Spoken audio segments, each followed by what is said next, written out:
I am. Click this button.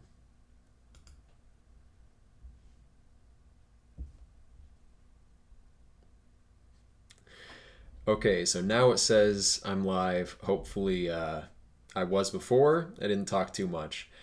But yeah, this is just an Ask Me Anything. So feel free to ask, especially any philosophical questions, because I'd like to basically clarify my take on perennialism, my general worldview, as much as is possible on the fly like this. I've made several videos addressing some of these same kind of metaphysical topics, but I understand that most people haven't seen all of them, so they're not able to put the pieces together. Christopher Poo Poo in the butt, that's factual, I suppose. Yeah, so any questions I will address, preferably though philosophical ones. But yeah, in the meantime, I've been thinking in particular as it relates to my philosophy, this kind of principle or problem of observer centrism. So when we deal with cosmological models, it ends up being typically taken to be the structure of the real world. But we can never actually differentiate between the structure of the world as it is and the world as we perceive it. That's one of the reasons behind Kant's noumenal phenomenal distinction. We know how we interpret data, we know what hits us, but we don't necessarily know whether the things that we're perceiving aren't really just a byproduct of ourselves as observers. So the standard cosmological picture tends to be like the inflationary Big Bang model. So we have this huge cosmos with little atoms and elementary particles like quarks making up the smallest things. We have some kind of inflationary energy in the background providing fuel for various Big Bang events.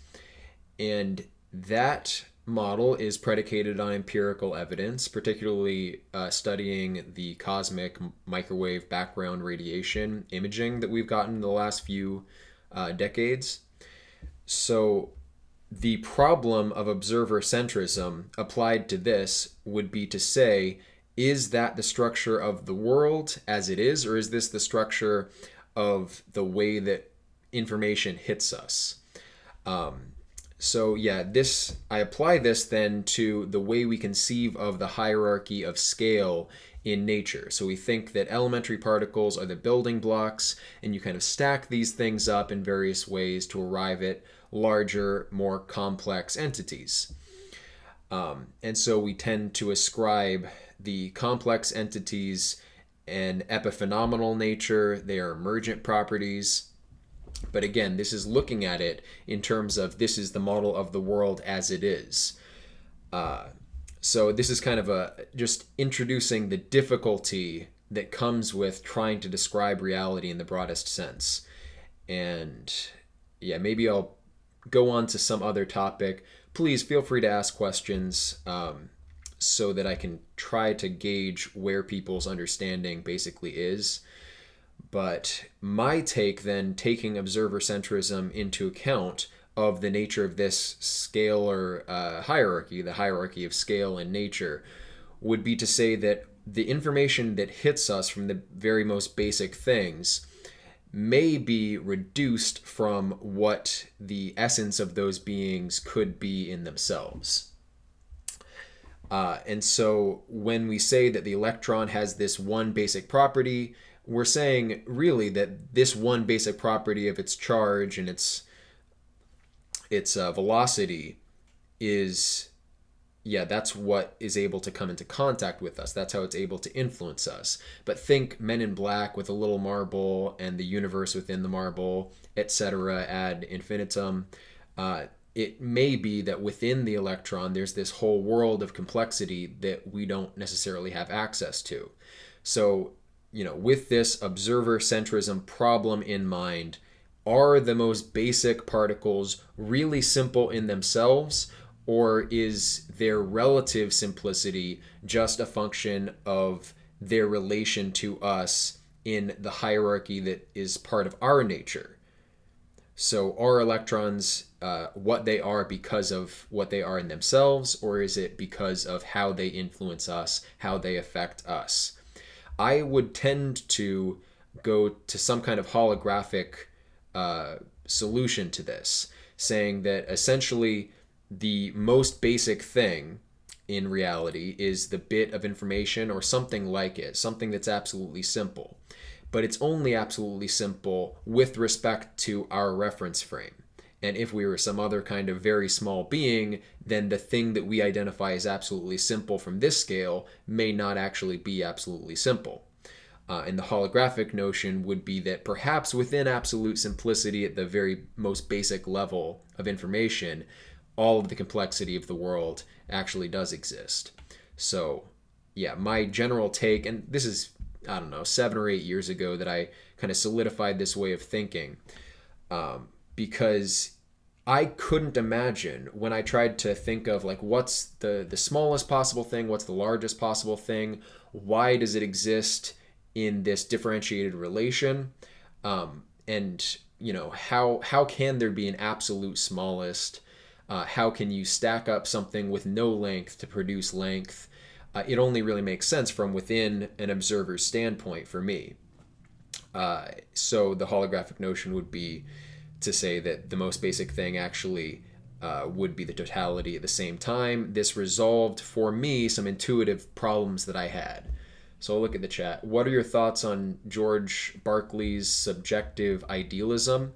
I think, I did read some of Berkeley's writings, and I appreciate his approach, and I tend towards similar views.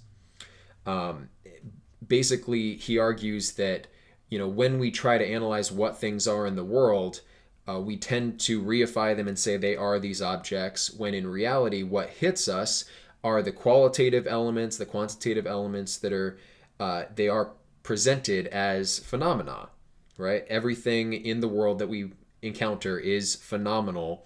And so instead of saying these phenomenal things are caused by non-phenomenal noumenal things that are perhaps material, he would say that God directly creates all of the phenomenal things from the very beginning.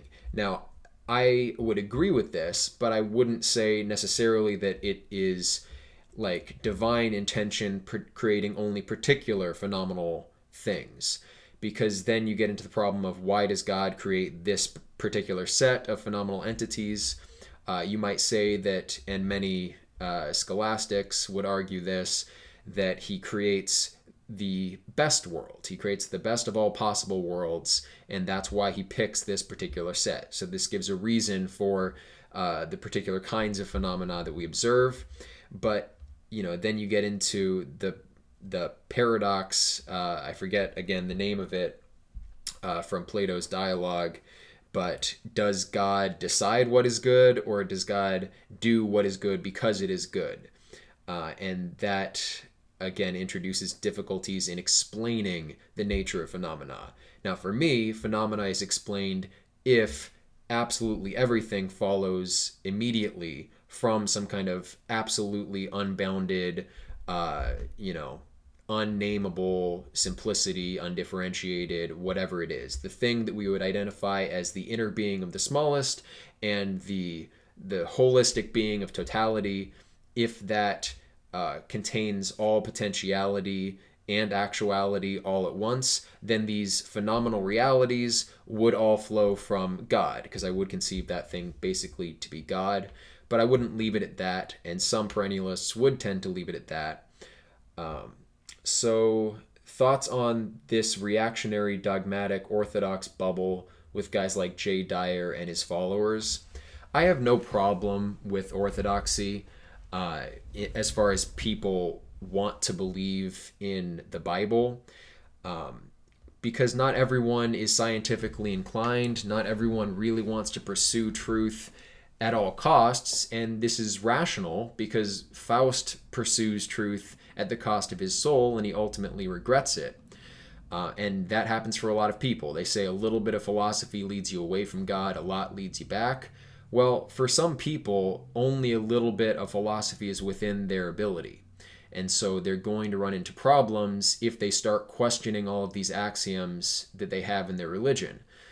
As far as Jay Dyer's path individually, I know he did consider perennialism, considered Neoplatonic thinking, things like what I'm talking about, which I believe in large part in its current form derives from Hinduism, the Upanishadic philosophy.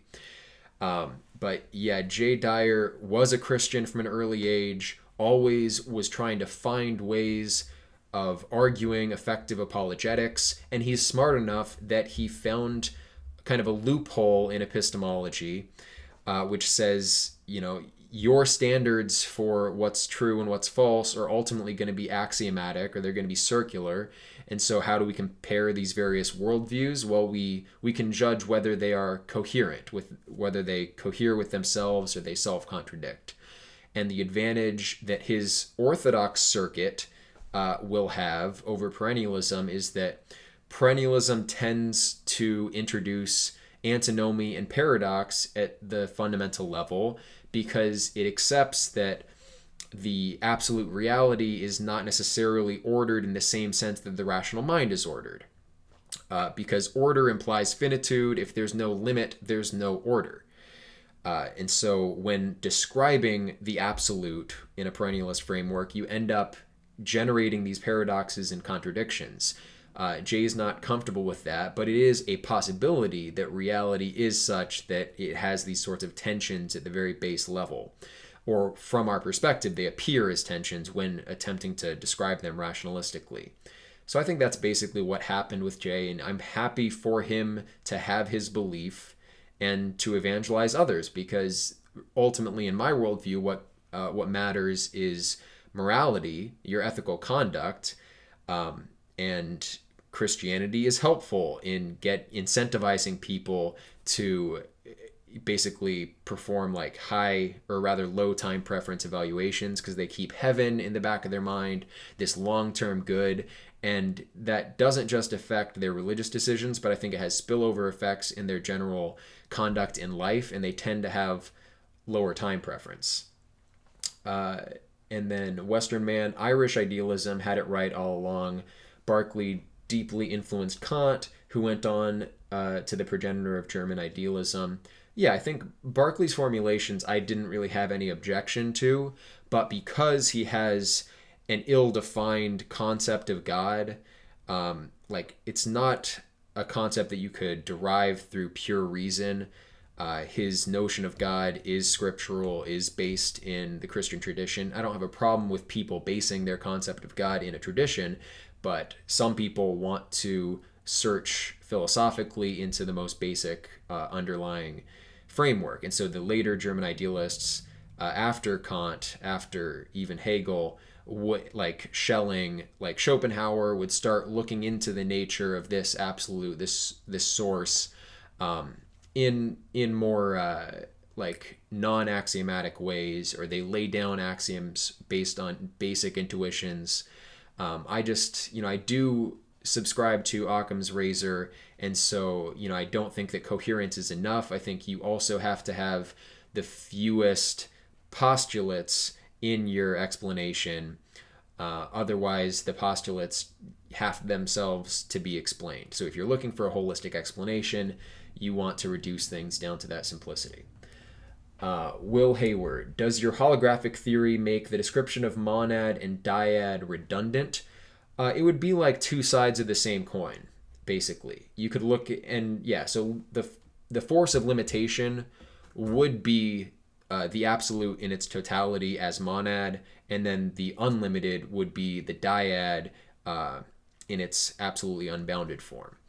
How exactly that works, again, we run into a paradox when we try to articulate it, because we think temporally. We think in terms of a series of causes. And this is what a lot of Neoplatonic myth does. And, myth from ancient times, from Egypt, from all over the world does as well. They describe these basic, divine masculine and divine feminine interacting and producing things in sequence. But in my view, that's not how it would work. because the absolute, to be absolute, can't exist at like one privileged point in a broader cosmos. It would have to be all encompassing. It would have to be reality itself. So yeah, Mod and Dyad are not redundant. They are ways of retracing the development of differentiated form from these basic intuitable simplicities in their kind of irreducible dual aspect. And then Trudeau Tom's here. Hello, Dylan. Western Man, where's the absolute state, Dylan? Yeah, that's a question for Dylan. The Chaucer, you talk about how important it is for a movement to have philosophical foundation. Where does art fit in the movement? Without Richard Wagner or Friedrich Schiller, there would be no NSDAP. This is probably true. Now, I went to school for music. I play music on my own time. I used to write more. I think that's a valuable endeavor. But ultimately, art is a description of what I would take to be basically a psychic field operating in a cultural milieu. And I would focus now more on philosophy because I think we have such a disintegrated cultural milieu that authentic artistic expression is almost impossible. So you get postmodern art that's all ironic, that's like playing with dead forms and never really giving them life. So I don't think we can, like, art in a way, stems from some kind of mystical place that you can't analyze fully. So I don't think it's a problem to be solved, but philosophy is more of a problem to be solved. And you can think of artistic expression coming from some kind of basic philosophical worldview.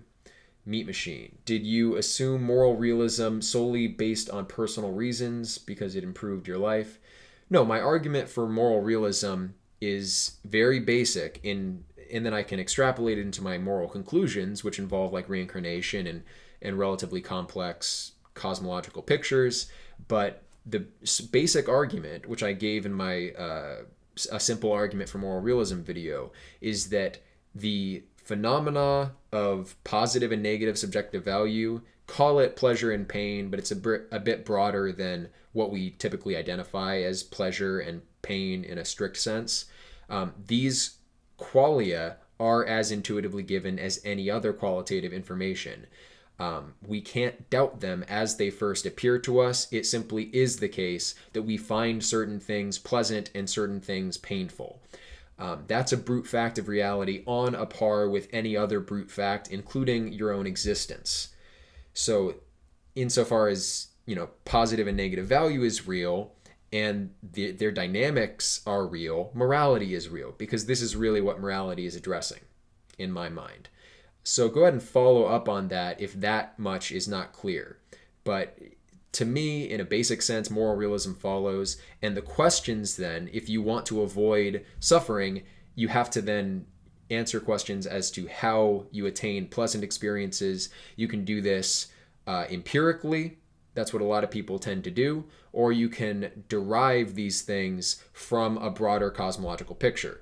Like, you can't induce from experience conclusions like you ought to refrain throughout the course of your life from certain hedonistic activities. Like, if you're going to die anyway, why not like when you're 99 or 100 years old, if you live that long, why not then just start doing heroin or doing some crazy drug that's going to give you a lot of good feelings? It wouldn't be obvious that that's going to lead to negative consequences if you would die immediately afterwards. Whereas if you believe in reincarnation, then that would set a tendency of your soul which will perpetuate. And really the vicious cycle that we want to avoid is desire leading to desire, because desires by their nature they lead to a sort of suffering and they're never fully satisfiable. The Hindus would say desire is an inextinguishable flame. I find this to be true in experience. And then if you take like Schopenhauer's notion of the will and his descriptions in The World as Will and Representation, you'll agree that this kind of thing is derivable as well, deducible. So Tyrone, it's difficult to believe something for purely utilitarian reasons. I think enough people do, though, is the thing. It seems like a lot of people find this relatively easy. So Skovac, I think I've heard you mention Chris Langan's CTMU theory briefly in another video. Can you share your thoughts on it? So yeah, Chris Langan, the core concept that I understand and that I find useful is syndiphionesis. And he deals with several other principles like self-containedness of reality. I do intend to do like a video outlining my understanding of the CTMU. I'm currently going through some of Langan's other papers that are written a little less formally to get the basic understanding. But syndiphionesis says that basically when any two entities exist or are present, that implies a common syntactic medium in which they are intelligible.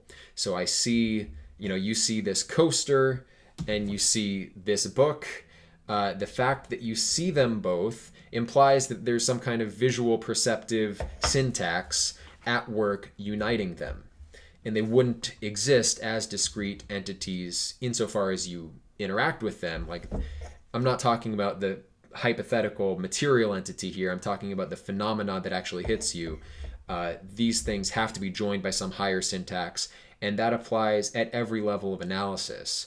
And this feeds into the notion that reality has to be ultimately self-contained, that it's not going to be these discrete parts that are absolutely disjointed, because even bringing up that possibility that these discrete parts are absolutely disjointed, we're talking about them in a common linguistic syntax. I'm saying thing one and thing two are disconnected, but how did I just utter thing one and thing two? There's nothing that we can possibly have access to that the principle of syndiphionesis does not apply to. And so any possibility of experience will adhere to some kind of higher syntactic principles. Now, other interesting things in Langan's view would be how you arrive at the most basic kind of logical syntaxes. So let's just talk about like the metalogical laws, something like this. This is a problem, one of the paradoxes that you get into discussing these perennialist ideas in a traditional way. You get into like, if you posit the absolute or the infinite, you're positing it as an identity, and then it's subject to the law of identity and the law of non-contradiction. So if, let's talk about the infinite, if it's infinite, then at the same time it has to not be finite. And that imposes a limit on it. So you get a paradox in this sense if you just assume the metalogical laws from the outset.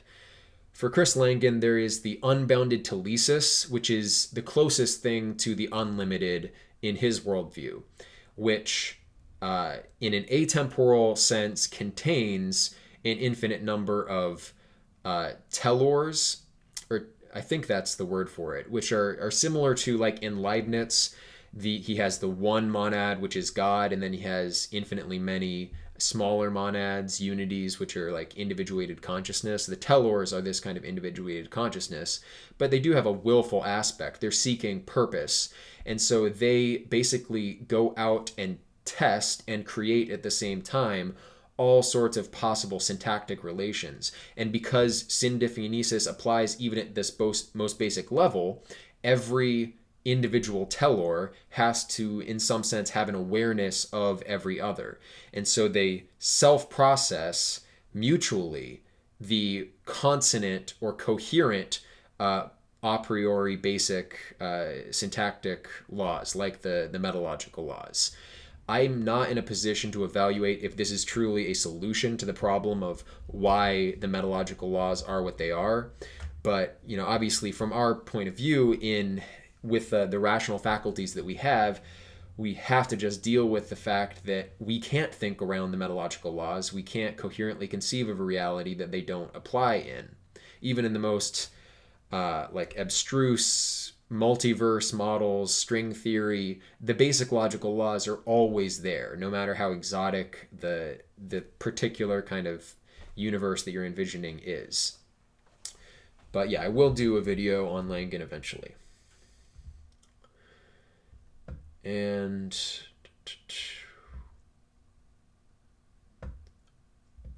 Opinion Day. Are you an academic with years of study and reading? I mean, I went to college, but I have years of study and reading. I'm not an academic. I think there are big problems with the academic system. There's the tendency for groupthink, and publishing in journals is highly predicated on whether your view is close to the consensus, close to the norms. And if you look at the history of intellectual development, generally breakthrough models are an extreme minority position held by a few geniuses that are willing to think outside of the mainstream models. And yeah, so when I look at like the treatment of something like parapsychology or the treatment of, Chris Langan's CTMU, either they completely ignore these things that could be useful, like Langan's model could potentially be useful as an integrating framework for all of science, because it gets at this notion of the highest level general syntactic medium in reality. And so every other kind of science is tacitly going to be using some kind of highest syntactic medium. There's a logic or a law to things. And if we just rely on traditional symbolic logic or, syllogistic logic or whatever we use, we're not going to get around certain problems relating to like positing these logical laws as axioms. Chris Langdon's approach is probably the only one that's not going to reduce back to axioms, if I understand it correctly, but maybe he falls into the same traps and I'm just not versed enough in his material to understand that. But yeah, so they ignore it or they just deride it, and you see these biases in things like anthropology. So yeah, I'm not a big believer in academia, but I am a believer in self-study. And a lot of the greatest thinkers and innovators were autodidacts. They were not lifelong academics. Meat Machine. So how does this differ from in Mendham's Ethylism? He seems to have the same basic values and arrives at end all life as the best outcome, because then all bad feelings are eliminated. Obviously, reincarnation is just an assumption on your part. No, I wouldn't say it's an assumption. I think it is something that you can deduce if you take this kind of supposition of the infinite. And I think you can arrive at that through reason as well, perhaps not with absolute certainty. But first, to address the Mendham question, I got on a stream with him, or it wasn't a stream, it was just a private group chat that he held. I forget what website he used, but there were like 30 people in there, his followers, and he was fielding questions and talking to him, and I jumped in and basically articulated the notion that if the multiverse is real, then ending all life is not possible. It's simply not an option. Life simply must exist based on the basic laws of physics. And if that's the case, then spending all this time destroying life produces suffering while you do it. Like dying is something that involves suffering as a rule. Killing things, suppressing life, suppressing natalism involves suffering. So if life is a given, we have to make the best of life. I do think there is a way out, and what he intuits as this escape from the wheel is what a perennialist would interpret as escaping samsara, and that would be nirvana. And the way to do that is not through some kind of like Dr. Evil scenario where you nuke the earth. It would be more like meditating, separating yourself from desire. Because, yeah, and Mendham recognizes like we are propelled forward by drives. We're like a cockroach that just has an instinct to seek out food, and it just thinks food, food, food. And it simply follows its programming. Now, because we have language and we can analyze these drives, we have the opportunity to dissociate from them to some degree, or at least to weaken their influence over us. And I think Schopenhauer is right in saying that desire is the cause of suffering. Like, if you didn't have a desire to be any particular way, you would be equally fine in any circumstance. And this is the ideal of monks. This is how Buddhist monks self-immolate without crying out, without moving. They can do this stoically because they separate themselves from desire. And then I will give my argument for reincarnation briefly. If I'm right in saying that reality ultimately is unbounded, ultimately is infinite, and yet at the same time absolutely simple. Because as a totality, to have a differentiated image, you have, or any differentiated structure, you have to have a locus of perspective. There's nothing you can imagine that's differentiated without a locus of perspective. You can't imagine how it would be differentiated without some kind of privileged locus. Test that for yourself, test that against your intuitions, but it seems obvious to me. So that's how you get the identity of simplicity and absolute unboundedness. This would be like the monad and the dyad in Pythagoreanism. So if you have this infinite, then all possible states of consciousness exist automatically. They're not produced as time goes on. They simply all are an automatic consequence of the existence of this unbounded. Because if any one individual telor or any one individual monad, individuated consciousness, did not exist, that would constitute a limit on reality as a whole. So all of them have to be present. Now, if you want to reject this and look at reality as fundamentally a finite thing, you'll see logical contradictions. This is the kind of thing that I ran into as a kid, thinking about, like, is there a limit to space? What would be there at the end? Is there just a wall and then nothing? But even nothing, we imagine space in the vacuum of where nothing would be. You can't conceptualize nothing. And so, what imposes the constraints on reality as a whole, if not reality? How do these constraints arise? There's no possible explanation for a finite reality. Now, there are kind of pseudo explanations for an infinite reality, but at least it's a step better. And again, I hold out hope that Langen may resolve this issue. So if you have that infinite, you have all consciousness, all conscious states, we perceive a timeline of experience because of the structure of memory. So again, time is not an absolute thing. Space is not an absolute thing from this perspective. Any temporal sequence, any differentiated structure, any space is differentiated always from a particular locus of perspective. This is compatible with relativity. And so we identify time because of the structure of memory that we possess, because of, at a basic level, the will that we are, that manifests as the body that we are, with the brain that engages in this kind of referential process, comparing patterns that are stored neurologically to patterns that are in inputs, sense inputs or otherwise. So because time then is a factor of the individual moment, and the ability for a timeline to persist is contingent on the existence of moments in the future that have the memory of the moment in the past, and all conscious moments are there, you automatically get reincarnation, or at least immortality of mind in whatever form. Like, experience cannot end because there's nothing for it to go into.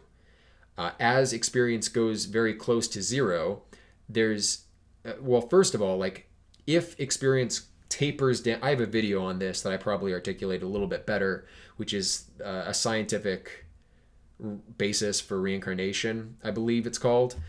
So if consciousness as you're dying degrades to zero, not immediately, but you lose conscious structures, you lose memories, you lose everything that's pertinent to your individual identity. As you approach zero, you no longer, as a conscious moment, are necessarily embedded in just one timeline. Because remember, time and space are not absolute in this worldview. They're always relative. And there's also another principle that I should add here to strengthen the argument, which is that there's an indeterminacy of indifference. I think this is what we're seeing with quantum mechanics. This is what we're seeing with the wave function. If reality is infinite, any finite thing is going to be surrounded by an infinite number of possible contexts. But the context that it could potentially perceive will be those compatible with a particular perceptual syntax, cognitive syntax that's going on in that moment of perception. Otherwise, the timeline doesn't exist. So this indeterminacy of indifference, when applied to the states near death, will mean that those very simple conscious states could be in any variety of possible contexts, and it would maintain a coherent timeline from the point of view of that soul in that moment of experience. And so there would be conscious moments of very basic simplicity near death that would be the same as simplicity near conception. So as the mind comes into being, as the mind-body organism comes into being, again, you wouldn't just go to immediately a complex state. You would first, the most basic conscious states would be primitive. And so you have this parallel between the state at death and the state at birth. And there's enough there that I just gave for you to get to this conclusion. Watch that video, though, if you want a little bit more of a systematic argument. And then I've never read Principled Uncertainty, Throne of Bones. I don't know what that is. Let's see. Anti-Troll, I prefer your vids where you discuss contemporary social, cultural issues. Once you begin discussing epistemological phenomena, you cease making sense. Yeah, I mean, you can see what's happening there. Hopefully, there's a continuum of the kinds of things that people can entertain and make sense out of. Some people are able to operate at a highly abstract level, some people aren't. And so the more abstract you get, you lose people. This is why in math class, like basically everyone gets numbers and addition and stuff like that. And then when you hit algebra and you start including variables, and that's an added level of abstraction, some people drop out. You know, they're not really able to think of it.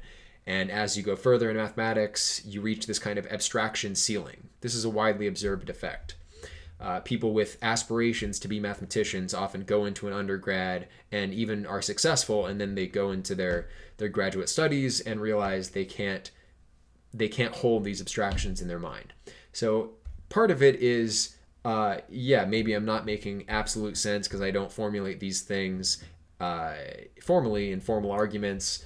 I tend just to talk about them as though the person I'm interacting with virtually through YouTube was able to think with their own intuitions alongside me, to reason with me. And I know from experience that there are people who are doing this. Contemporary social, cultural issues, I feel like that's done enough. I have takes that I could give, like on abortion. Abortion is bad, you know, like, okay, there you go. Cultural commentary. And, you know, the incentives that you create by having abortion available are counterproductive to these ethical aims that I hold dear, like, you know, ceasing desire. And so if you're forced into abstinence, you're forced into careful sexuality rather than unbridled sexuality, that'll have positive social consequences as a whole. But, you know, if there are any particular social or cultural takes you want me to give, you can go ahead and ask those.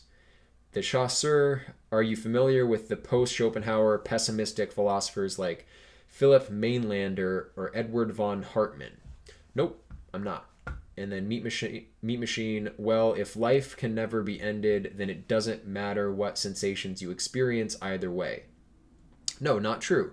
Go back to the argument for moral realism, where it's objectively the fact that certain experiences are pleasant and certain experiences are painful. Saying that it never ends means it's all the more incumbent upon you to find out what it means to arrive at good experience and how you arrive at good experience. So ethics becomes more relevant once you include immortality into the picture. I think this is proven by the fact that religious people tend to be more careful about their conduct, especially when it comes to like sexuality and things that aren't obviously breaking down the social order. These things do in the long term, but if you're only thinking about your individual life, you're not thinking about these tendencies of culture across the generations, and you're not thinking about the precedents of desire that you're imprinting on your own soul. Meat Machine, because you'll be experiencing stuff for eternity, this is what you have discussed with Blithering Genius, and it didn't make sense then either, sorry. I think I already addressed that. No, if you're experiencing stuff for eternity, it really matters whether it's good stuff or bad stuff. And the good-bad distinction, we don't arbitrate, we don't decide on from a place of reason or conscious intentionality. It's given qualitatively, phenomenologically, as much as the color red is given qualitatively, phenomenologically. Tyrone, can you actually intentionally eliminate desire? Can you get rid of the desire to eliminate desire? Yeah, but not from a place of pure intentionality. In a sense, yes. You have to train yourself, right? Like when basically it goes like this. Like if you're thinking, I'm thirsty, do I want a Coke or a Diet Coke? Well, if you really want the Coke more, but you listen to reason and understand that there are long-term consequences of having the Coke, then you go for the Diet Coke. And you make similar decisions as time goes on. You realize, okay, the Diet Coke's probably going to give me cancer. That's an even longer term consequence. So I will not indulge in this. Instead, I'll have orange juice or water even. And you make those sorts of decisions all the time, always deferring immediate gratification. And the reason we have the ability to do this is that we have competing motives, some of which are rational, that we believe propositionally, like we have faith in the proposition that Diet Coke has certain chemicals that may give you cancer, and this influences some portion of our motive, some portion of our will, and that then acts as a counterweight to the more immediate kind of desire for sugar that we have evolutionarily imprinted on us. So you follow this process gradually. Asceticism would be the end point, or I guess, meditating and achieving samadhi, nirvana would be the end point. But yeah, that's basically how it goes. Let's see. Leader Eric Cardenas, trying to eliminate desire is morbid. It's not really about eliminating desire, but rather just letting go, realizing that a lot of concerns and ambitions are trivial. Yeah, there's truth to this. So if you try to eliminate desire because you're attached to the pursuit of enlightenment, then you're not really getting it. The idea is detachment. But saying that you just let go is saying that you're no longer driven by your desires. Your desires will still exist no matter what. Physiologically, they're embedded in you. In my view, even the most basic elementary particles have certain desires from their perspective, like the attraction of an electron towards a proton. But yeah, letting go of them and not letting them dominate your thinking will allow you then to open up ever larger scales of abstraction, ever broader models of reality. And if your domain of concern is this broad place, then the influence of your immediate desires isn't so powerful and doesn't lead you to bad experiences. But yeah, even if you did eliminate all desire, would that be a bad thing? From what perspective would it be a bad thing? What would a being like that actually be? Tyrone, if you absolutely fail, the worst possible outcome isn't non-existence, but unending suffering since you can't end life. Yes, and that's kind of the threat hanging in the background, which encourages me to encourage people to give up desire. Now, I don't do it perfectly in my own life. I even am rather bad at it in a lot of ways. But I think since the threat of hell is real, hell, you can interpret that metaphorically, but any possible hell you imagine would be real in the cosmology that I'm talking about. And, even in you don't have to go to an absolute infinity. I think that's the kind of logical consequence of the direction of cosmology. Like first we thought it was the earth and the sky, and then we thought it was the earth and the planets and the sun. And then we thought it was like the solar system in a galaxy and a galactic cluster in the observable universe with a big bang. And then we thought, no, actually inflation, if you take the theory seriously, which almost all cosmologists do, it implies this multiverse of inflating space with many Big Bang events in many places, some of which are causally disconnected, some of which will eventually come into contact again. And then, going on in this chain of abstraction through physics, getting to the broadest possible cosmologies, any hell you can imagine, whether it exists on a planet somewhere or exists as a virtual reality experience, because we're going to be able to generate virtual reality eventually. Any possible hell you imagine is experienced by somebody somewhere. And, why are you the one experiencing this and not the hell? Because of the nature of your will. And that's why desire is so central here. Because who you are, what planet you live on is all determined, in my view, not from a causal process from the past or something extrinsic, but it's determined by your intrinsic property, the nature of your will. And so if you can generate a continuity of time that involves a tendency to reduce the influence of will, then you will be less likely to find yourself in environments like hell's, that you feel very strongly a desire to avoid certain sensations, or you're dying of hunger perpetually or something like this. You're tormented by your desires. If you can eliminate those desires, then the threat of hell is not as present, it's not as likely. And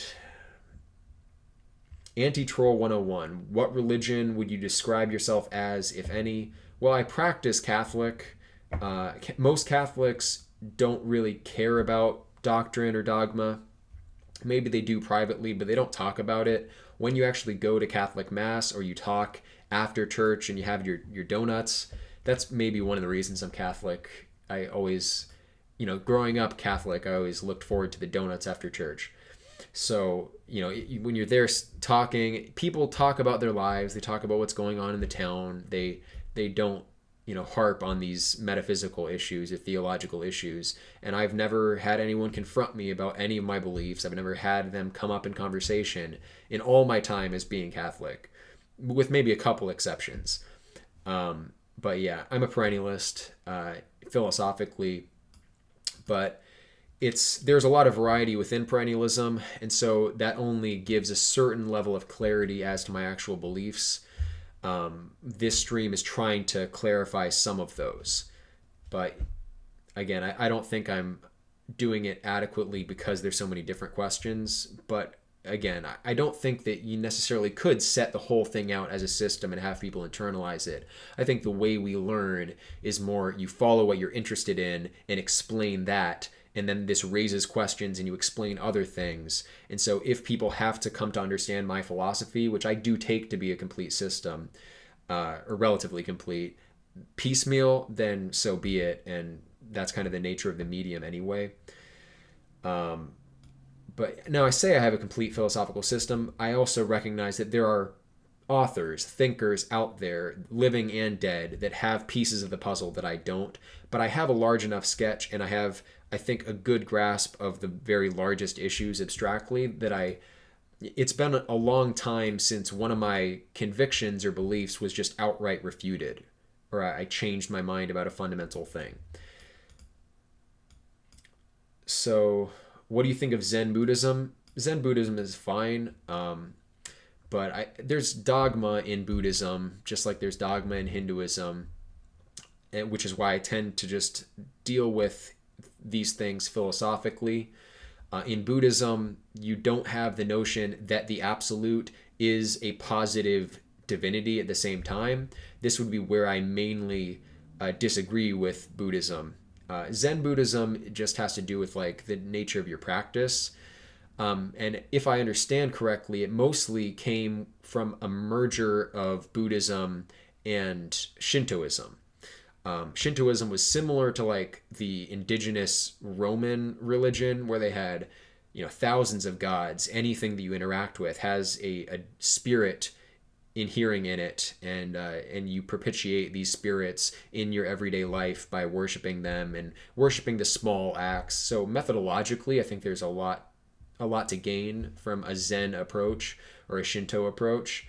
But Buddhism more broadly, my disagreement is that under my view, the absolute, like how do you merge the absolute and Maya in a single theory of reality? Why does this nothingness or suchness in Buddhism produce all of this if it's like a nothingness that we're seeking, or a non-being? That's where I get into the holographic principle, where it's not just one end of a spectrum. It's not like Buddhism tends to be like you have the absolute and then you have reality projected out, and these are like separate structures almost. I'm not doing it justice, and I'm not a scholar of Buddhism. I've never gone into deep study of it. But But, where I would go is to say that you have this suchness, and then you have all the projections out of it of every possible conscious state.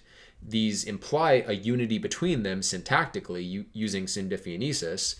And at the end point, which may be infinite, which is infinite, you reach the same simplicity in the end.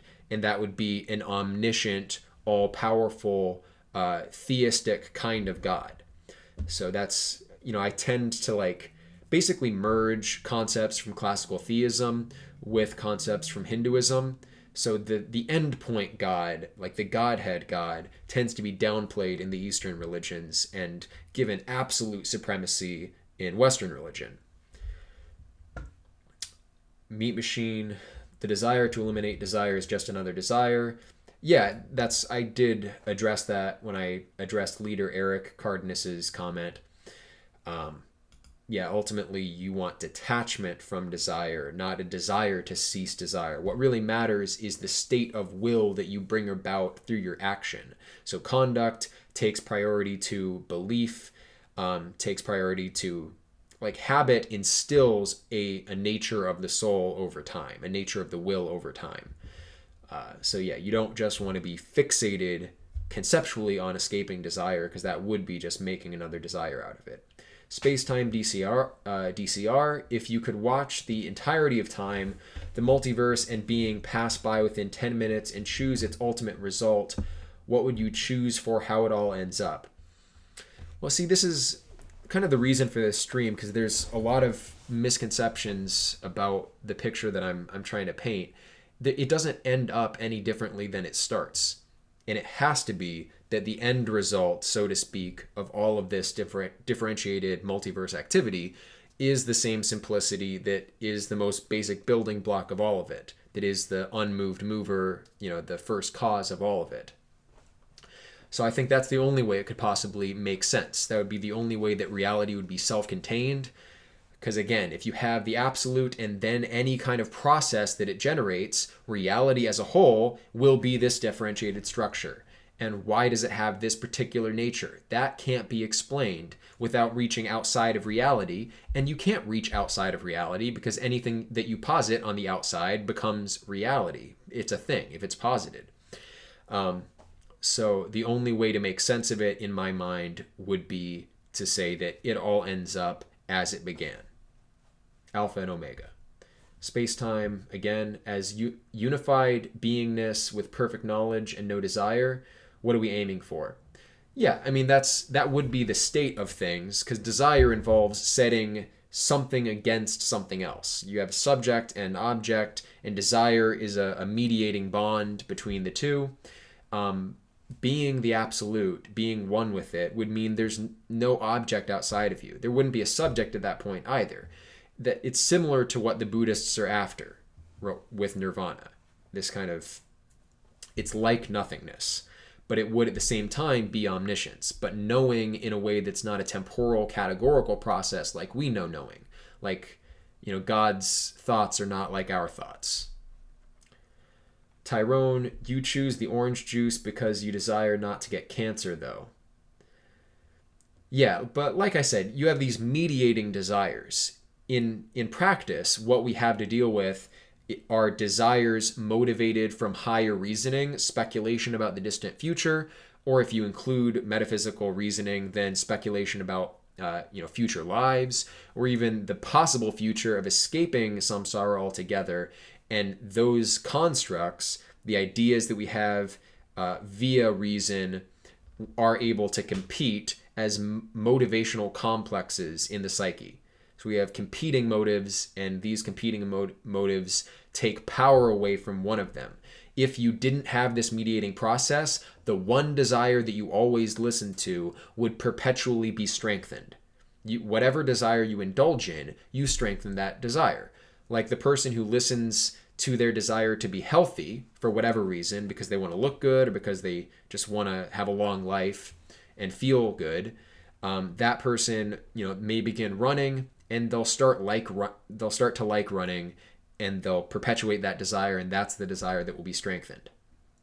And then that could be obsessive, and they might lose out on a richness or fullness of life because they become narrow-mindedly obsessed on that. KBP, which books do I need to read to get started learning about your philosophical system? Erval. Yes, so the main sources that I'll always point to, I could point to the kind of preliminary stuff that it would be helpful to understand, which is basically, I rely on the history of Western philosophy. So I rely on Plato, especially. I think Plato, he doesn't formulate his actual doctrines in the dialogues. You have to infer them, but it prepares your mind to deal with some of these concepts. So Plato, and then later on, in the modern period, the main author that I'm influenced by is Schopenhauer. But I also think Hume is very useful. Berkeley is very useful. And even Locke, the way he articulates empiricism is actually very useful if it feeds into later phenomenology. So Schopenhauer is important. He's kind of central. He's the single thinker that I take off from the most. And the book that you would start with is the fourfold root of the principle of sufficient reason. And after that, you would read The World as Will and Representation. But you could also read his essays first, because they're generally good social commentary and ethical advice. He has observations about the nature of the education system, the importance of silence and its disparate impact on different kinds of people, different positions in the IQ spectrum. Schopenhauer is a big one. I'm influenced by Carl Jung.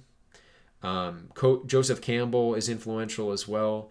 But as far as the technical elements of the system that I think that I'm constructing, that I arrived at what I identify as my system, which is fuzzy in certain regards, but it is a core structure that persists in my brain, so there has to be something to it.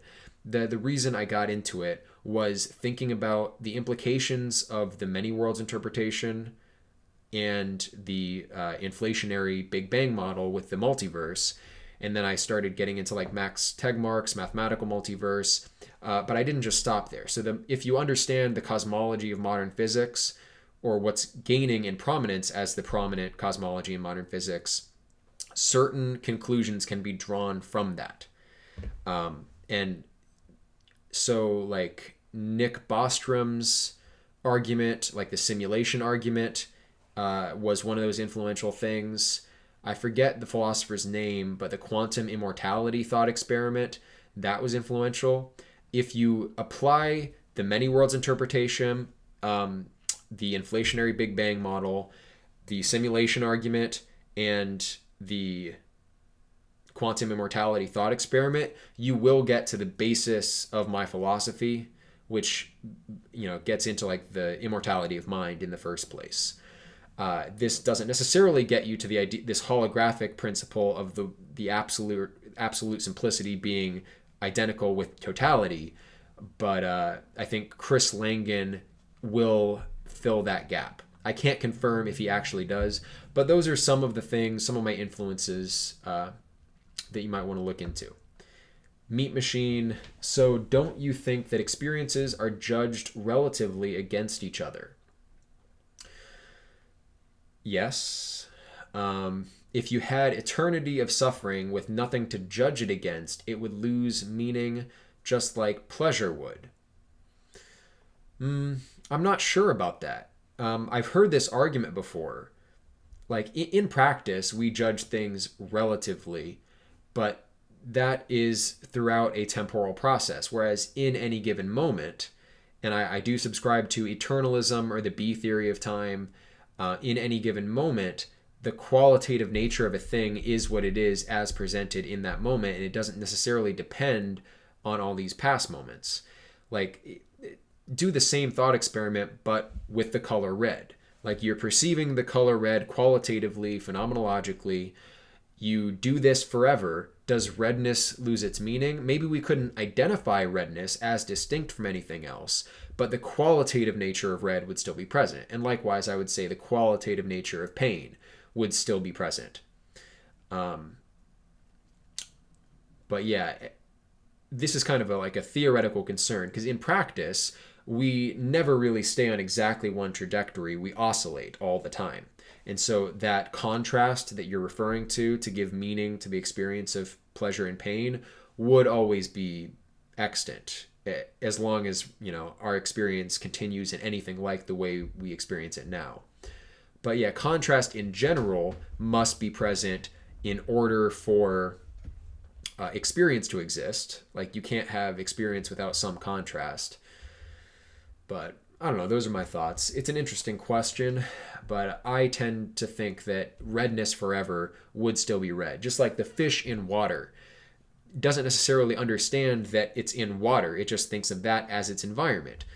But the experience of, buoyancy that it is experiencing is always present, regardless of whether it has no contrast for that experience, whether it's been taken out of the water or not. It's still, maybe it doesn't feel wet, it can't identify wetness, but if you ever brought it out into dryness, it would then be able to identify it as wetness. But nevertheless, the first level experiences are still, interacting with that creature. Anti-troll. Also, I apologize for my comment about your philosophical vids. They are interesting, was more just referring to what I prefer overall. Your preference is noted. Tyrone, imagine time-dilated VR. You'll be able to make people experience the worst suffering imaginable for huge swaths of perceived time. Yeah, it's a scary kind of thing. That's the dark side of immortality, and this is where people go to religion. Because once you accept these ideas, and I think there are logical reasons to accept these notions, you take ethics very, very seriously. Because hell is real, heaven is real. I'm lying to you. What is your view on the notion of the soul or the self transcending the material in some way? I've addressed that enough. I think I agree that it's possible, in principle, to get out of the contrasts of the subject-object duality. Whether it's possible in a single human lifetime, I can't really say because I haven't done it. That's the lore out there about samadhi or about nirvana. But yeah, in principle, it is theoretically possible, again, because of syndiphionesis. But yeah, so Tyrone, akin to Japanese animism / Shinto, rocks, swords, trees, telephones, shoes, all have spirits contained within them. Yes, I am an animist in a sense, pan-proto-experientialist. Maybe not strictly, because I'm not sure that any random set of things will be a coherent entity subjectively. I could go into speculation on that, and I have in my Metaphysics of the Perennial Philosophy series, but it's kind of complex to try to even think about. But as a rule, yeah, any naturally integrated information system will have subjectivity from my point of view, or a spirit. Leader Eric Cardenas, physicality is not something that needs to be transcended. It's an aspect of the mind or soul. Believe it or not, they are not entirely separate things. Physicality is beautiful, yes, even spiritual. And that's true in that all goods, all local goods, are necessary to add to create the summum bonum. It's not just a deprivation of all transient goods that amounts to the absolute good. It's also their accumulation. And so whatever has a positive subjective value associated with it, yes, it should be enjoyed in its own right for what it is. But the danger of this mentality in celebrating the physical is that it tends to lead to hedonism. And it's not like we're at the center of a balance here and we can afford to test a little bit on either side. We are tipped drastically towards hedonism because of our evolutionary conditioning. And the rational thought that we use to mediate it, and the language that we use to mediate it, is a thin film on top of this embedded psychic structure. So yeah, as a rule, I think people tend to be more balanced if they focus on dissociating from physical indulgences and pleasures. But I think a mindfulness of the present moment is totally acceptable. If you're on a walk, should you be thinking about abstract metaphysics, or should you be enjoying where you are, what you're doing? Maybe you could do both, but yeah, you want to be able to be in the present moment. That is a form of enlightenment. That is a form of detachment. So I don't totally disagree with you, but I can see underlying your motive for making these comments that the tendency will be eventually towards the hedonic, if that's your inclination. Again, because we're already drastically tipped in that direction. I'm lying to you. What is mind? Mind, in my definition, will be, it's a subject-object duality, which doesn't do much to explain it, but a subject-object duality is not ever just one object, it's many objects. And the characteristic of mind is to integrate many objects, many pieces of information into a single aperture of awareness. So awareness is the central property of mind. And what awareness is that, well, it's like Carl Jung's definition of the self, which is, or the ego actually, that which is present in all conscious moments. It's the unity underlying the multiplicity. So any structure that has a unity underlying the multiplicity such that this produces a subject-object duality will be a mind. And because of the holographic principle in physics, perhaps because of my general model and because of some of Chris Langen's arguments as well, all systems will have this property, that they are mind in some sense. And I think like objects can't be conceived coherently without subjects in the first place. But this is one of the main critiques against materialism that I would mount. Like in theory of mind, if someone wants to say that it's an epiphenomenon to a material process, if it's all atoms bumping into each other ultimately, how is it that these different atoms that are they are reducible because they're elementary particles, but these things that are at a certain level irreducible in themselves, they are discrete as they move through time and space, which is taken to be just a given, a real structure, not something contingent on perspective, which I started this with, which you can never prove. We can never know whether it's an anthropic principle governing the law that we perceive or the nature of space and time that we perceive, or whether it's a factor of us as observers, or whether it's an absolute structure independent of us. And I may have lost my train of thought slightly because I went on one too many tangents. I do that a lot. But yeah, the central problem in this reductionist account is that they don't give a reason for why you get this subject-object duality being characterized by bringing many individual discrete things into a single locus of identity, into a single aperture of awareness. I have read, or I technically listened to, Hofstadter's I Am a Strange Loop. He goes over the same arguments there as Gödel, Escher, Bach.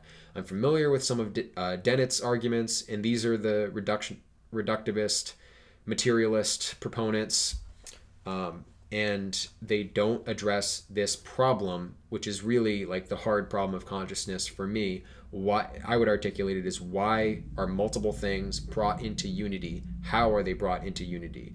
Because any kind of complex process that goes on is never going to just automatically create this kind of unity. You need integrated information, holographically embedded, such that every part contains the whole in a certain sense. So that's a characteristic of consciousness or mind. Adyart, have you read Guénon's metaphysical works? I've read just a little Guénon. I'm not super impressed. I haven't been motivated to study him deeply, but I'd be open to it with a particular recommendation if you had one. Spacetime DCR, if the omega is the same as the alpha, why is anything better than anything else? Why is anything worth learning or any good worth doing if omega remains alpha? You can't change reality as a whole. For reality to change as a whole, it would mean going from state A to state B, and then reality would be the combination of state A and state B. And so, reality, if properly conceived, using like Chris Langen's definition of the reality principle, or it's called something else in his works, I can't recall now. But if you properly conceive of reality using syndiphonesis, you'll see that reality can't change because any change process is subsumed in reality as a whole. So that transitional process is just one thing within reality, that reality then is not subject to change.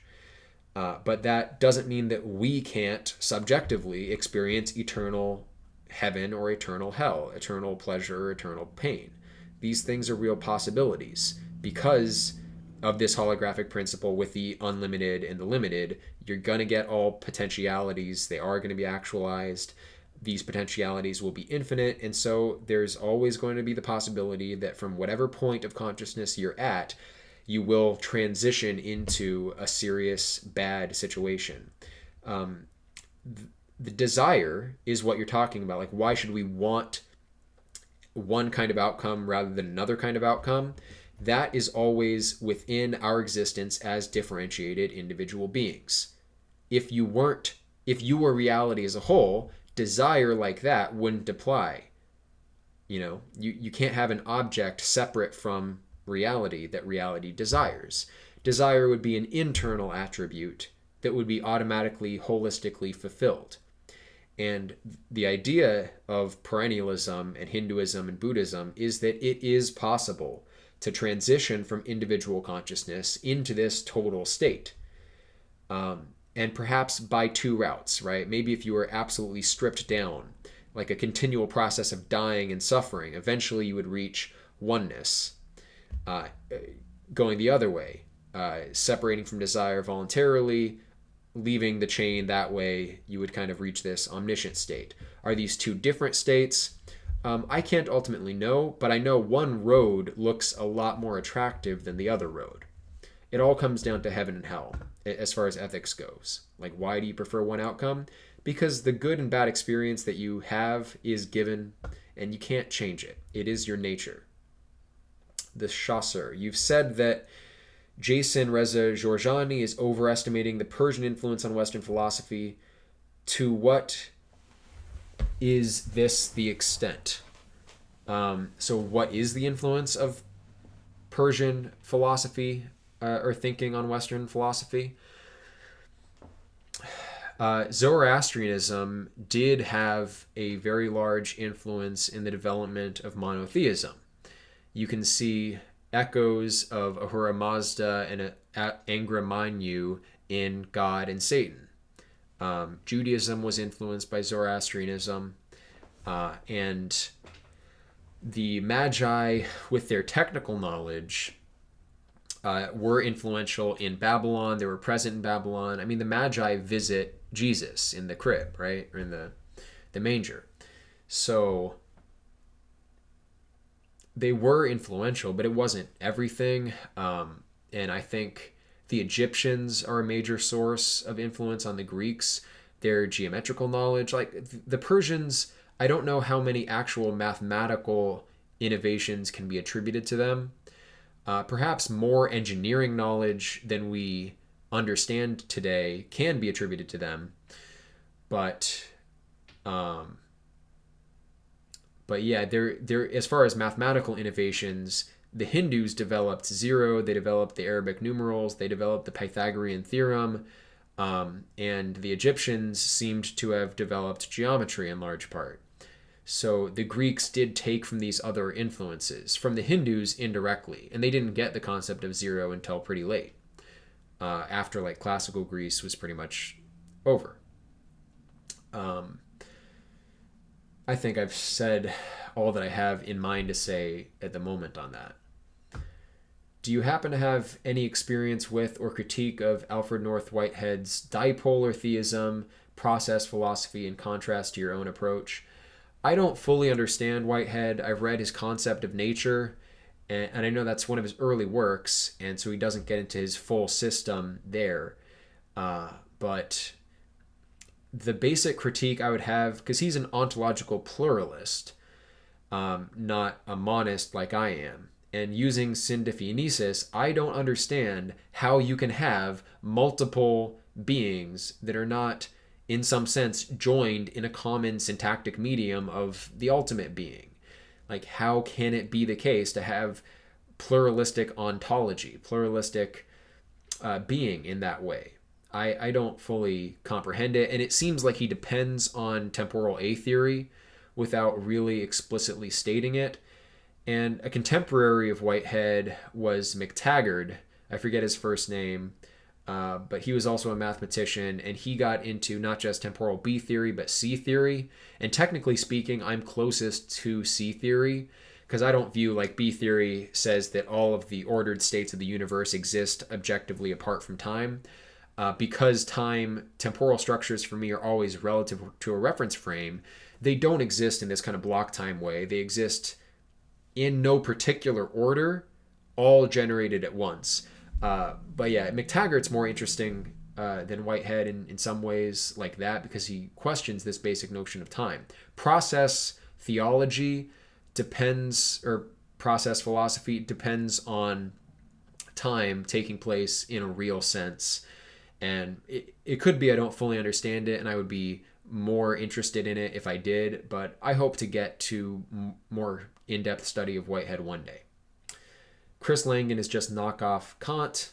JK. Yeah, I hope you're kidding, because Kant, like, I can see the problems in Kant with him setting up unnecessary categories, because he liked his symmetry of these like tables of aesthetic. I'm not coming up with the Kantian terms right now, but he sets out more categories than are actually necessary to account for the intuitions that we basically experience. What Schopenhauer does is whittle down Kant's system to the truly a priori kinds of things, like understanding, concept formation. I could get into more if I refreshed my memory a bit with this stuff. And I will one day also do videos on Schopenhauer directly. I might review the Fourfold Root for people so that they understand, because I know a lot of people don't have time to read, or they don't understand why they should read this in particular. And then Chris Langan doesn't, he's coming at things from a very different approach, and he doesn't deal with these basic mental intuitions in a phenomenological way really at all. But yeah, so he is pretty different from Kant, but there are similarities. Meat Machine. So does your theory of endless reincarnation transcend our current theory of cosmology? You probably are aware that our universe will come to an end at some point in time according to science. Our local Big Bang event will come to an end in according to like the current observations, because the acceleration of the universe is increasing over time, so entropy should win out in this local area. But it's just this Big Bang system that does that. And with the many worlds interpretation, they don't all accept it, but they should, because they accept the inflationary model. Now, what happens in science is that they'll have some kind of explanatory framework that has certain implications that they're not comfortable with. So they'll take inflationary cosmology because it resolves all of these problems, like the horizon problem, like the flatness problem. It gives an explanation for what the Big Bang actually was, why it happened, which I can't call from the top of my mind in detail, and I don't understand it in a mathematical sense, but I can understand it conceptually well enough.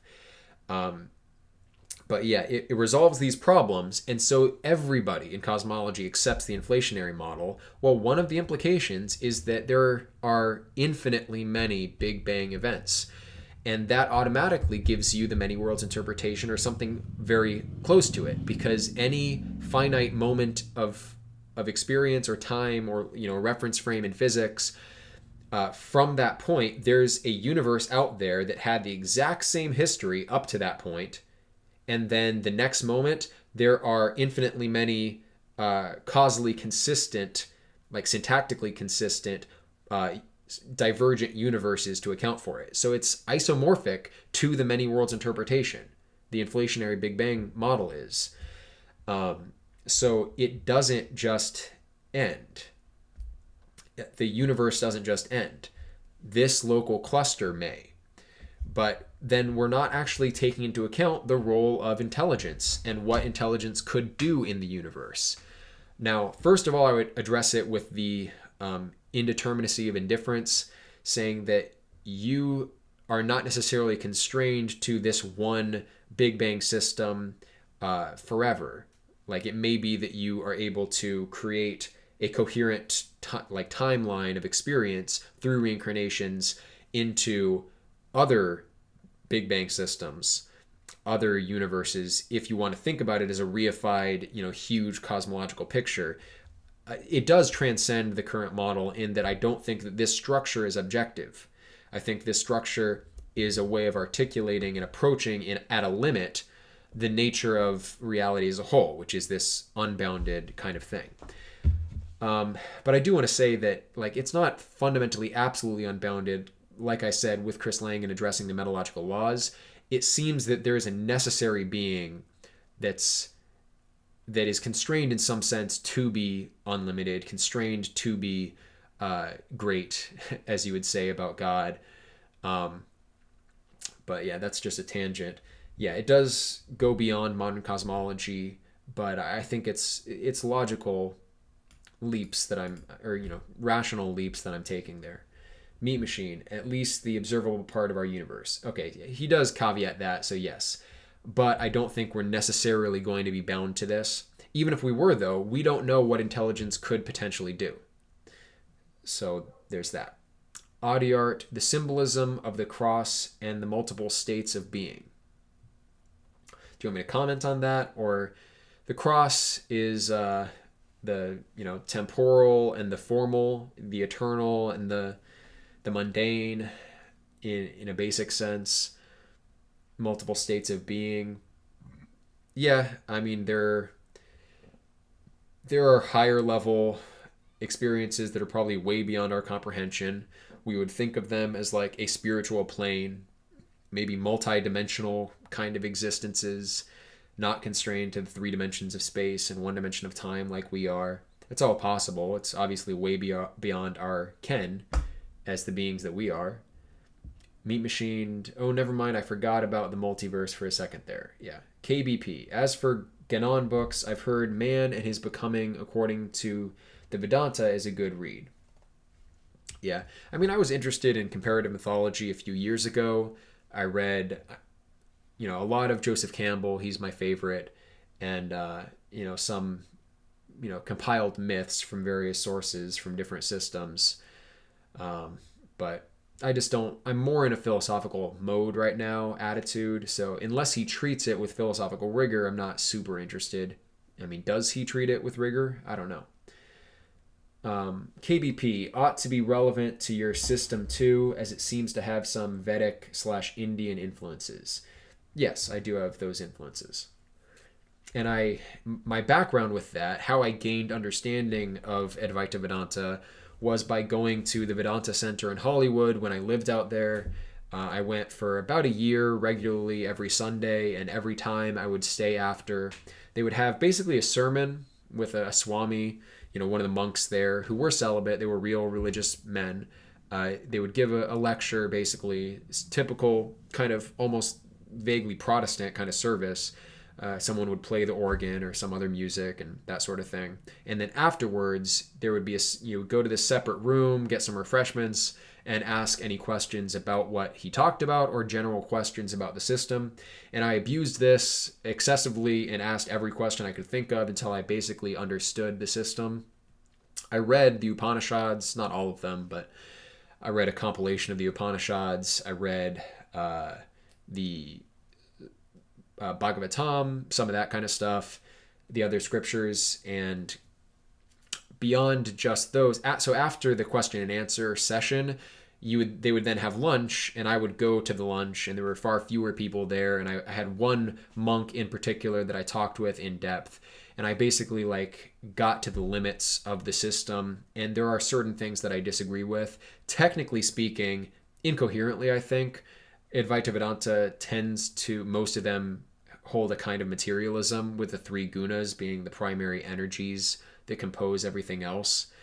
And I tried to argue information reductionism to this Swami, and idealism basically, but he I don't know, maybe he was swayed slightly, but I kind of, that's how I gained familiarity with Advaita Vedanta.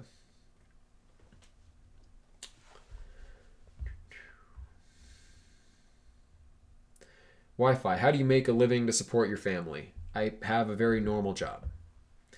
Proteus bound, no finite point has any meaning without an infinite reference point. Sartre. Yeah, I'd like to read Sartre, but I have to go back to Heidegger first. I did read a good chunk of Being in Time. I never even started on Being in Nothingness, so that's, on my to-do list. Audiart, the symbolism of the cross and the multiple states of being. Oh, okay, so that's what he was talking about. Genon. Being his books dealing with pure metaphysics. The Vedanta book 2 that KBP mentioned. If it's philosophically rigorous, I'd be interested in looking at it. So I'll see if I can find it online. If you can go to the Discord, I'll add the link to the Discord in the description after I get off here. If you could jump in the Discord and drop on the wall there any links to these if they exist online. If not, I guess I'll have to find them otherwise, but that would be great. Thank you. Meat Machine. I hate that name, by the way. So since I learned about Kurt Doolittle from your interview, what would be your answer about your reincarnation theory to his challenge? Can you testify to its truthfulness? Well, I don't fully buy into testimonialism. I think there's a way to make it compatible in the sense that what I'm testifying to with this chain of reasoning are basic intuitions. So in the same sense that like in Euclid, you can go through from basic intuitions that we all share a chain of reasoning that's like testifying to the process that unfolds using these basic axioms and the logical intuitions, spatial intuitions that we possess. That's a kind of testimonialism. Similarly, my metaphysical reasoning and then my process of deduction out of that metaphysical picture of the infinite, I can testify to the reasoning process, and you can follow that reasoning process. But yeah, I don't totally buy into his epistemology. If it's not, you can't claim it's true. Yeah, you're doing a great Kurt Doolittle impression there. Eric Cardenas again, has the fabric of space or space-time ever been proven in any tangible way? To be honest, it seems mostly theoretical and, to be frank, nonsensical. I feel like, yeah, as an objective structure, no, because of the like observation problem that I talked about at the beginning of the stream. No, it can't be absolutely proven. But as far as treating space-time as like a fabric that can be manipulated by mass, that's kind of all Einstein was about. I mean, that's largely what general relativity is about.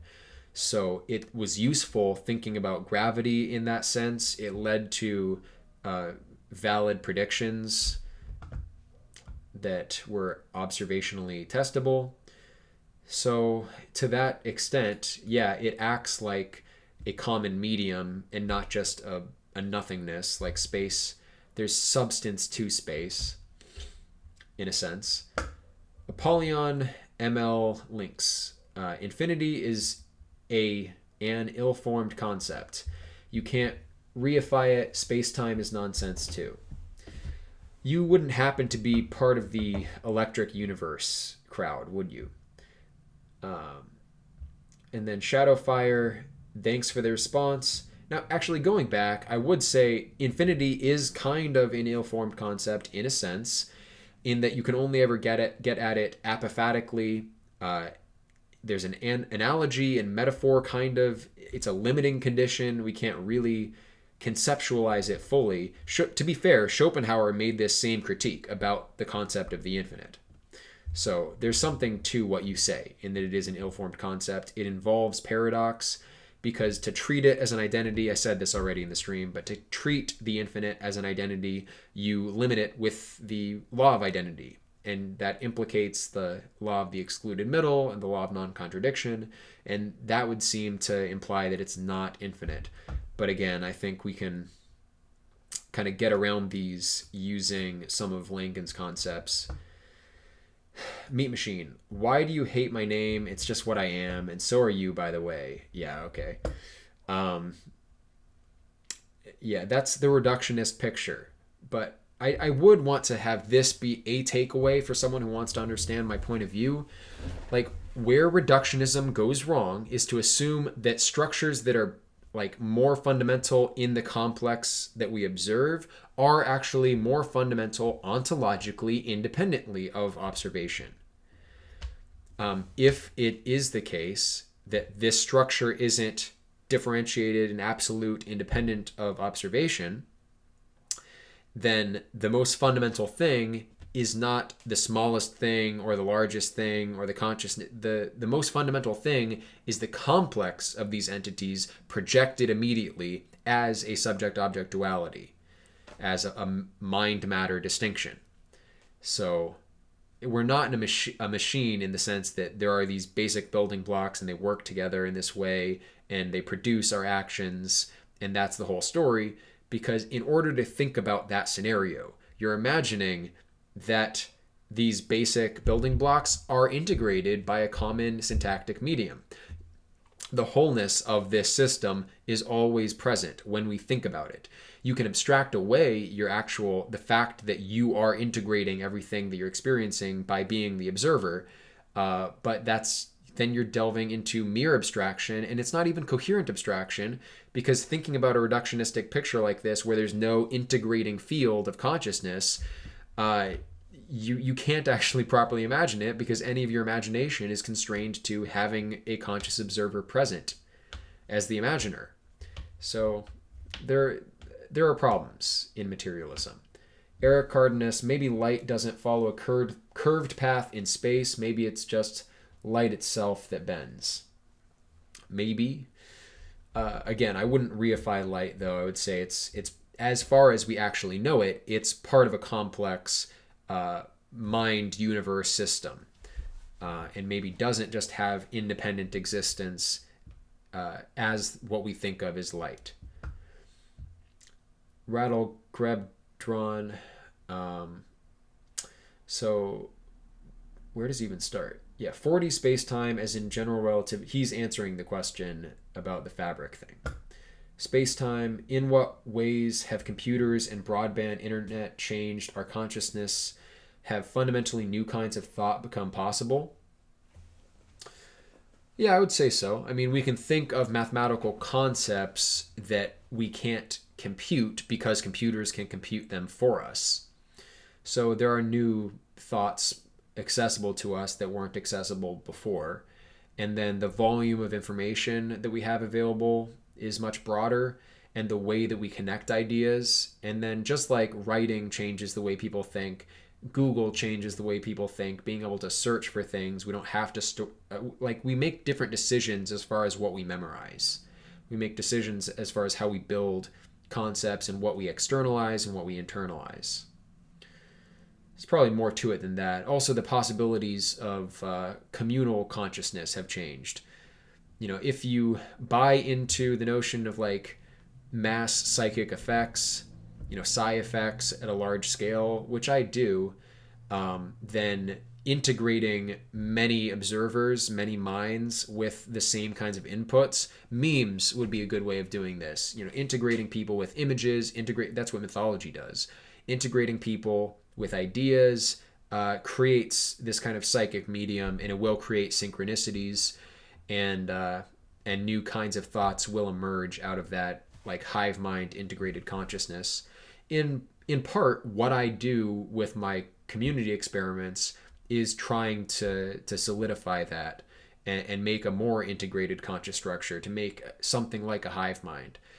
But that doesn't mean the individuals are any less individual or important when they have this higher level structure. I think the higher level structure exists already. It's just that it's imposed from without largely. It's programmed onto us, whereas the internet allows us to kind of have a self, as with Chris Langan's model, a self-generative, self-processing linguistic field coming into being. Wi-Fi. What's your relationship with technology like? I mean, it's like this. I don't watch a ton of YouTube videos. I'm able to sometimes at work, so I do then. I listen to books. I mostly it's to get access to ideas. I use social media to keep in touch with people. Probably less than most people. Definitely less than an hour. Probably less than 30 minutes on any social media besides YouTube. And then I read. It varies, but ideally, I'm actually physically reading a book. Honestly, about an hour on average. I mean, I don't read a huge number of hours of the day, but I listen to a lot more books than I actually read because LibriVox exists. I've listened to a lot of stuff on LibriVox, and then I have an Audible subscription too, so I listen to books because you can multitask. That's why. And Meat Machine, I believe in emergence, so the most basic thing is order, and on top of that, physics, chemistry, biology, psychology, sociology, whatever else doesn't make me not a machine. Well, I mean, you don't operate like a machine in a strict sense, right? There is a wholeness of organisms that machines don't really possess. There's an integration electrochemically. I mean, you generate an electrical field that may be indicative of some kind of higher level integration of the system. But more than that, then there's morphic fields, there's morphogenetic fields that direct the direction of development, and machines don't behave that way. Like stem cells being brought into the proper location and differentiating, these problems are not fully solved in biology. And they're not like we have the mechanistic pictures of the DNA and the RNA and the different molecules walking, and I've seen these illustrations and I'm somewhat familiar with that whole notion, but there are problems in biology and in philosophy of mind that we don't have a mechanistic correlate to. This is why like Rupert Sheldrake will criticize materialists in biology for being like promissory materialism, where you say like, well, materialist explanations have explained a lot in the past, therefore we're just going to stick to this and hope they address these problems. There are unsolved problems like morphogenetic fields, like the hard problem of consciousness, that it's not clear that a mechanistic explanation is going to do. So you're kind of just like buying into a mechanistic interpretation on faith in a way. KBP, I found a bunch of PDFs of Genon's works. I can post them to your Discord if you post a link. I will post a link. Thank you. I'd like to see particularly those ones that you recommended.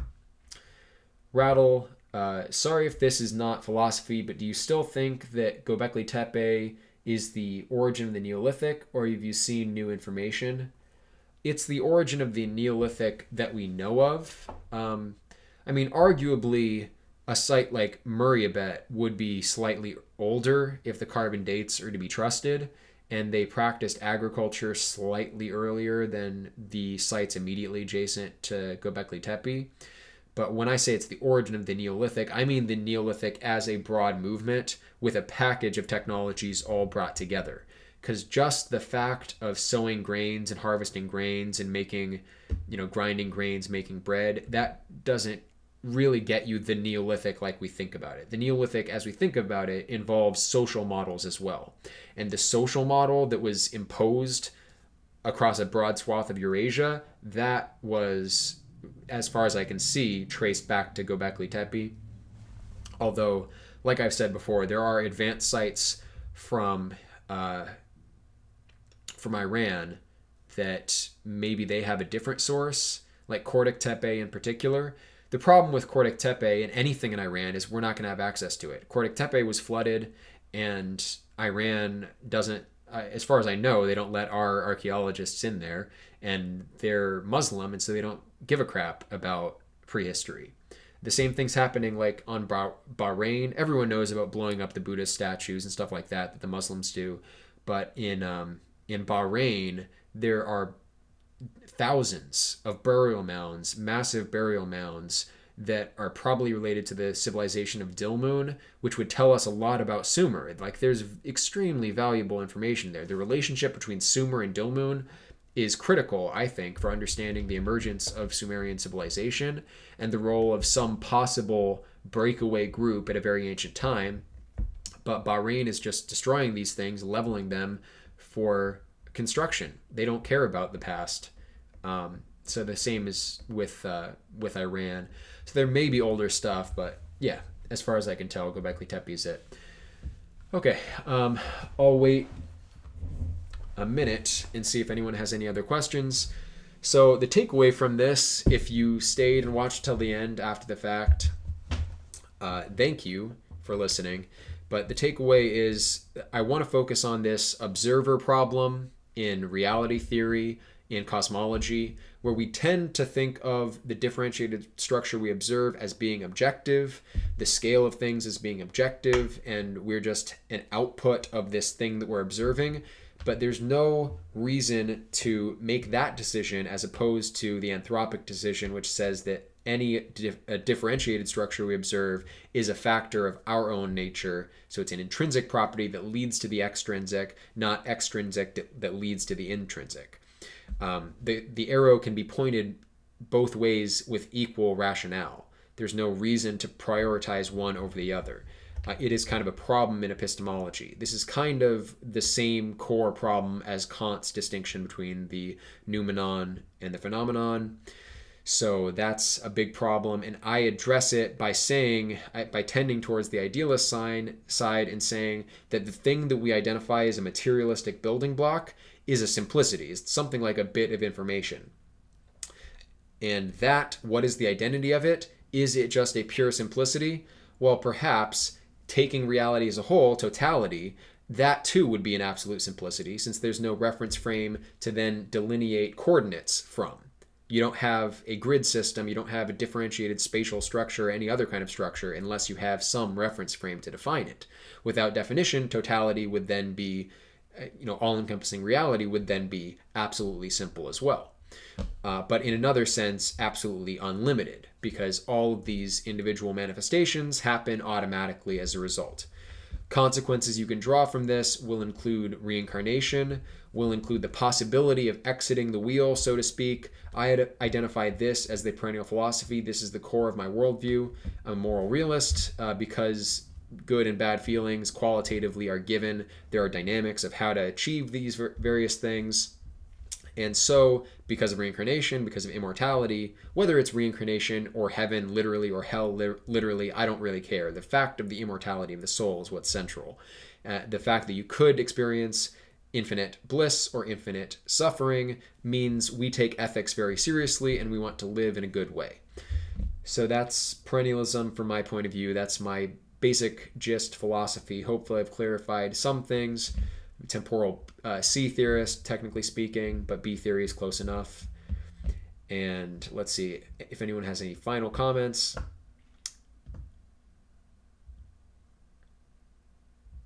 Physical.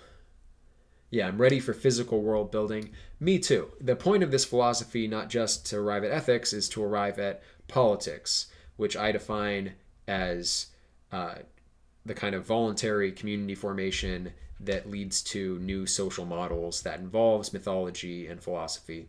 So that's what we want to do.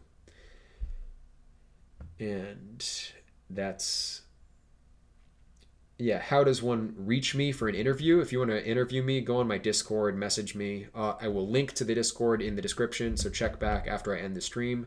It will be there. And also, I run a discussion group. We've been having a good time. I've had a lot of good conversations. A lot of very well-informed people and people who are just philosophically curious. So if you want to join that, click on the Discord and message me. Give me an email address that you don't mind being semi-public. I'm not going to put it on YouTube, but I'm going to show it to the people that you'll be talking to, so it's not absolutely private. Message me your email address, and I'll add you to the next group coming in. We have 16 people in the current group. We are discussing Pythagoras next, and then we'll move on to the pre-Socratics. The incoming group, I think I have like 5 people so far, so when that reaches a sufficient number, then I'll begin them. on the same thing that we did, which is introductory conversations. That'll take 2 months to schedule everybody together. Everyone will talk to everyone, and then the next group will move on to Pythagorean studies as well. And perhaps some of the first group will go back and help the second group or something like that, yet to be determined. But that's what I'm doing. You can contact me there. Thank you for listening, and yeah, have a good rest of your day.